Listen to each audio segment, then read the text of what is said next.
process of tapering off of opioids can sometimes be a litmus test for who has become addicted to opioids.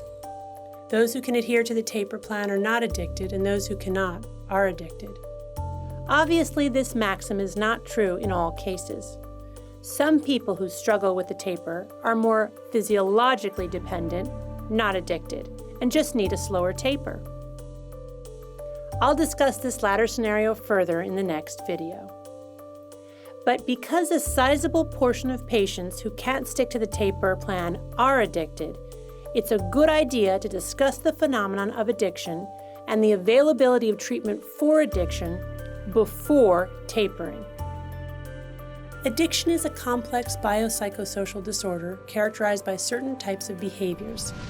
Patients who become addicted to prescription opioids do things like take more of the medication than directed, hoard the medication and take a lot at once to change the way they feel, take the medication to improve mood and energy rather than pain, spend a lot of time and effort trying to get the medication, crave the medication, or get into trouble at work or in their personal lives due to use of the medication.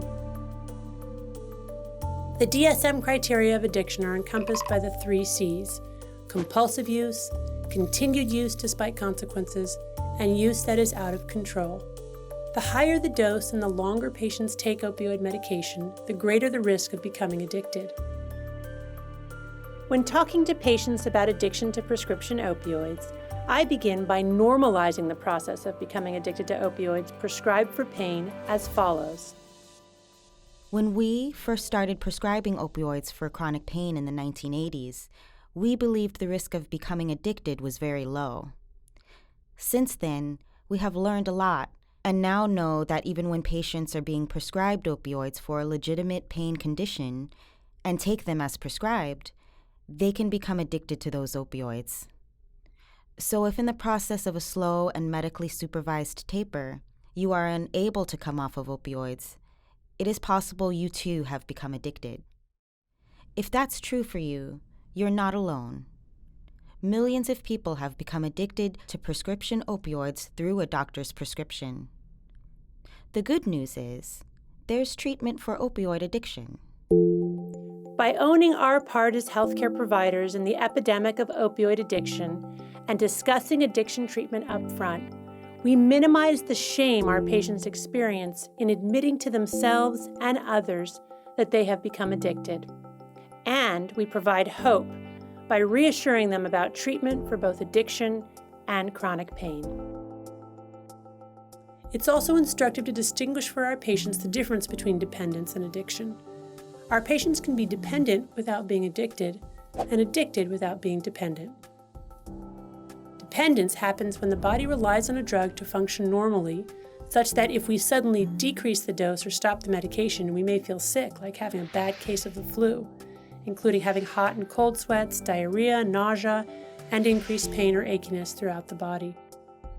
Anyone who takes an opioid daily for weeks to months can become dependent and experience withdrawal. This is not the same as being addicted. Laura was physically dependent on opioids, but not addicted. I knew that I was dependent. Like if I was ever close to running out, it's like I would get that motivation to go drive all the way out to where he was. But I didn't really feel like I was super emotionally dependent on them because I always took them how I was prescribed to take. So it wasn't ever like scary in that way. They did help mentally after I would take them. I would feel more motivated, but that only lasted for so long, like a half hour or something. She never engaged in any of the behaviors described, and once the taper started, she followed the plan to the letter. Nonetheless, it was very painful and difficult for her to taper off of opioids, and it took 2 years under close medical supervision and with the help of a supportive therapist to accomplish the task. Take-home message here: physical dependence is not the same as addiction and doesn't necessarily correlate with addiction. Physical dependence varies greatly from individual to individual.